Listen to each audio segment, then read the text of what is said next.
Bienvenue sur la chaîne du Meeple Reporter pour une toute nouvelle vidéo, cette fois-ci consacrée à The Banishing, un jeu coopératif de 3 à 5 joueurs pour des parties de 45 minutes, édité par WizKids. Dans cette vidéo, nous allons nous consacrer tout d'abord à un unboxing pour découvrir tout le matériel, puis nous regarderons les règles de ce jeu coopératif.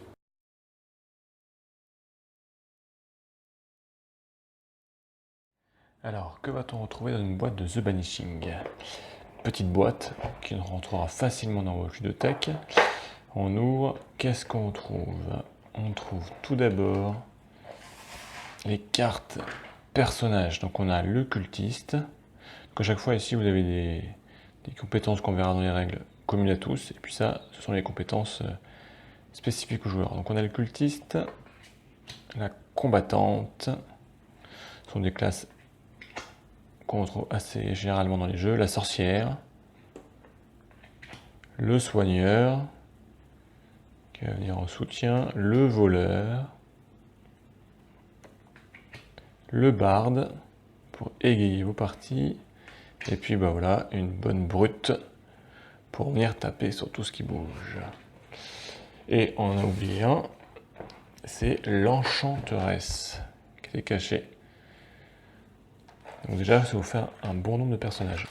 On trouve aussi un certain nombre de cartes, alors on va ouvrir ça. Alors en fait, ça ce sont les cartes des monstres, elles sont toutes identiques par niveau. Donc là on est au niveau 1, ce sont les cartes de niveau 2, on a du zombie. Après on va avoir les cartes de niveau 3, une sorte de diablotin, je sais pas trop. Et 4, un bon loup-garou. Et on va jusqu'au 5, où là il y a une sorte de Dracula. Ça sont les cartes ennemies. On a les cartes objets, armure, on a bouclier, baguette.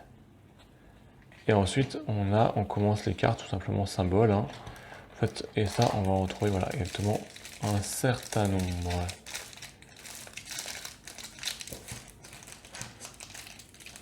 Bien sûr.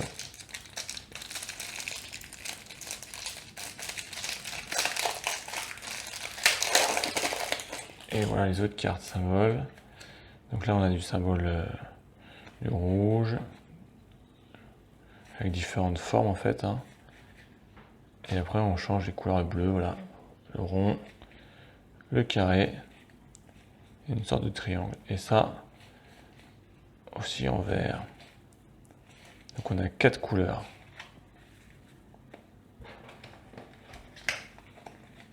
Rouge, bleu, vert, ce qui fait bien 3 couleurs, comme je vous le disais. Et voilà, en fait, The Banishing, voilà, on a fait le tour du matériel, donc c'est pas énorme, mais voilà, donc on a un certain nombre de cartes symboles, cartes objets, les cartes monstres, et vos cartes de personnages. Voilà, et avec ceci, vous allez pouvoir faire une partie, comme on va le voir tout de suite dans les règles, dans la partie suivante de la vidéo. Passons aux règles. Dans The Banishing, les joueurs devront s'entraider et utiliser leurs compétences pour bannir 10 cartes avant la fin du 3e round ou avant qu'un des personnages ne meure. Pour la mise en place, chaque personnage prend une fiche de personnage. Donc ici j'ai pris le barde, l'enchanteresse et la brute.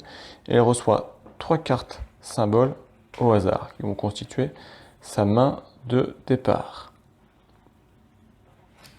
Ensuite, on prend l'ensemble des cartes symboles que l'on mélange avec les cartes de monstres de niveau 1, 2 et 3. Donc là j'ai déjà tout mélangé pour pouvoir l'installer de suite. Et on place 9 cartes au centre de la table, face visible, en un carré de 3 sur 3.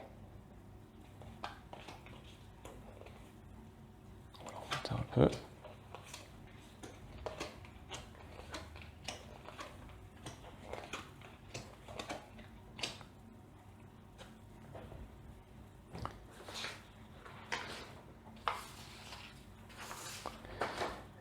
Et on est prêt pour commencer la partie. On garde la pioche à côté. Et là, à tour de rôle, chaque joueur va décider de prendre une colonne ou une ligne. et va placer les cartes symboles prises dans sa main, et les cartes monstres seront autant de points de dégâts qu'il va subir. Par exemple, je suis l'enchanteresse, et je décide de prendre la ligne du haut. Je prends un point de dégâts pour ce monstre que je place à côté de ma carte, et je prends les 2 cartes symboles que je viens mettre dans ma main. Immédiatement, je replace 3 cartes en haut. Ça, c'est la première action. Et ma deuxième action, je vais pouvoir maintenant jouer des cartes symboles pour aider d'actions. Alors, qu'est-ce que je peux faire comme action? En fait, sur chaque carte de personnage, vous avez un certain nombre d'actions qui sont spécifiques aux joueurs. À chaque fois avec les cartes rouges, carte verte, carte bleue. La première action est toujours à réaliser avec 3 cartes rouges de symboles différents, et en dessous avec 3 cartes rouges de même symbole. Idem pour les vertes, idem pour les bleues. Donc si on regarde un peu plus les actions, par exemple de l'enchanteresse. Ici, transmutation avec 3 cartes rouges de symboles différents. On va pouvoir échanger un mort-vivant avec une carte de la défausse, ce qui va vous permettre de pouvoir faire venir des morts-vivants, par exemple, moins forts. Boule de feu, on va pouvoir défausser 4 cartes adjacentes de l'abîme, un carré de 2 sur 2. Donc par exemple là, ça va être intéressant si on veut défausser ici ces 4 cartes-là, puisqu'on a des monstres, des morts-vivants. L'imprégnation, on va pouvoir créer une baguette, c'est-à-dire on va pouvoir placer une carte de votre main dans l'emplacement baguette d'un joueur de votre choix. On va pouvoir venir échanger, et ici, parce que on peut avoir une baguette, un bouclier, une armure, c'est des cartes qu'on peut piocher. On va pouvoir venir donner des cartes. Enchantement, on va pouvoir créer un bouclier qui va venir protéger le joueur. Enfin, conjuration avec 3 cartes bleues. On va prendre 3 cartes de notre choix à la défausse. Ça peut être très fort, ça. Et enfin, la dernière action que tous les joueurs pourront faire, c'est le fameux bannissement. On va pouvoir mettre au banc les morts vivants du plus bas niveau de l'abîme. Donc là, avec 3 cartes bleues du même symbole, on pourrait bannir ces 2 cartes-là. Je vous rappelle, l'objectif est de bannir 10 cartes, quelles qu'elles soient, avant la fin du 3e tour de jeu. Un tour de jeu se termine lorsque la pioche est épuisée. À ce moment-là, on passe au 2e tour de jeu en rajoutant les monstres de niveau 4, puis au 3e tour de jeu en rajoutant les monstres de niveau 5.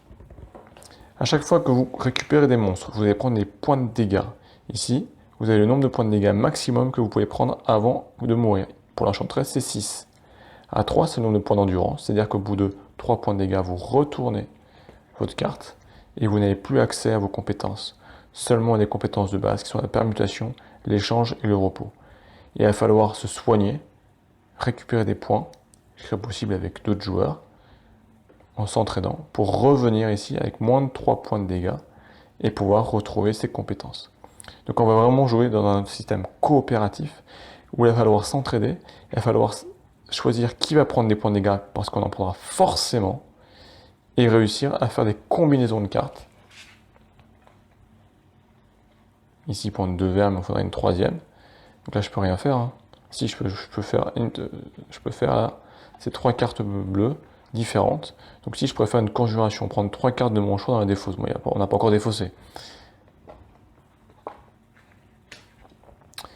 Et ainsi de suite, jusqu'à soit la victoire des joueurs avant la fin du 3e tour, donc en bannissant 10 cartes, ou leur défaite, si un des joueurs meurt, ou s'ils n'ont pas banni une carte avant les 3 tours. Et voilà, nous avons terminé avec la présentation de The Banishing, une vidéo un peu plus longue qu'à l'accoutumée puisque j'y ai rassemblé et l'unboxing et les règles de ce jeu. The Banishing est au final un très bon jeu de cartes coopératif, où vous devrez gérer au mieux vos compétences, vos blessures. Vous allez forcément ramasser quelques-unes. Le dialogue et la réflexion commune sont au centre de ce jeu pour vous assurer la victoire.